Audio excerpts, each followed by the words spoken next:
Tere tulemast Musta kasside lugemisse Jäärad. Siin on lugemine teile nädalaks 5.–11. jaanuar.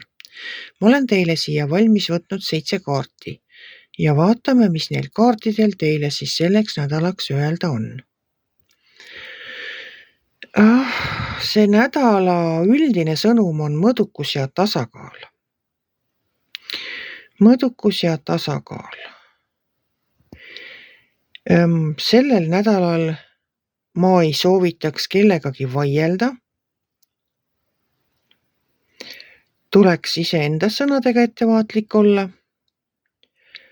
Ja üldiselt kui ma neid kaarte vaatan,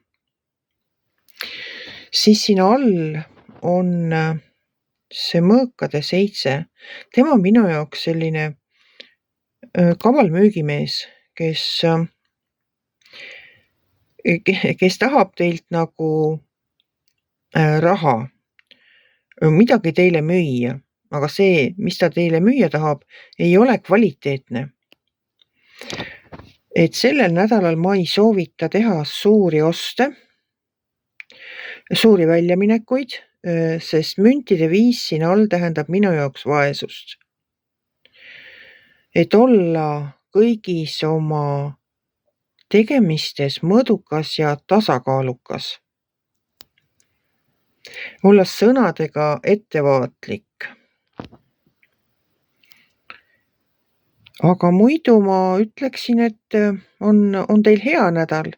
Lihtsalt olge ettevaatlik, ärge käige rahasid välja, ärge tehke suuri lepinguid.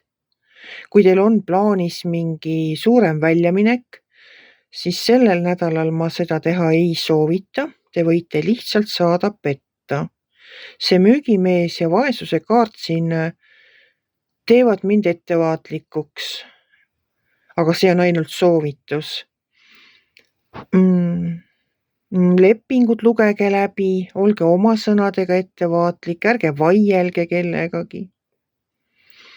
Ja vaatame, mida järgmised nädalad toovad. Et lihtsalt olge oma rahaasjades ettevaatlik, ärge liialt kulutage, vaadake ennem, kontrollige korralikult. Kui te midagi hakkate ostma, uut külmkappi või korterit, et ärge laske endale pähe määrida midagi, mida teil reaalselt vaja ei ole. Aga ma olen teile selleks nädalaks võtnud ka lisakaardi oma Ingli tarokaardipakist ja vaatame, mis kaart teile siis selleks nädalaks tuli. Teie saite endale Gabrieli 7. Seisa selle eest, millesse usud. Ole enesekindel, leia oma isiklik jõud.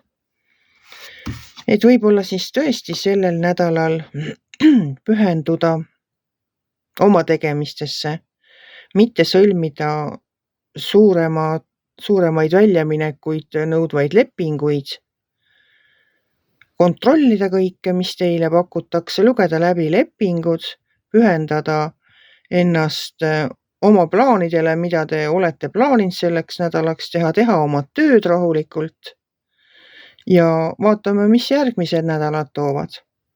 Aga kui teile minu lugemine meeldis, ärge olge kitsi, pange ikka like, pöial üles ja kohtume järgmisel nädalal.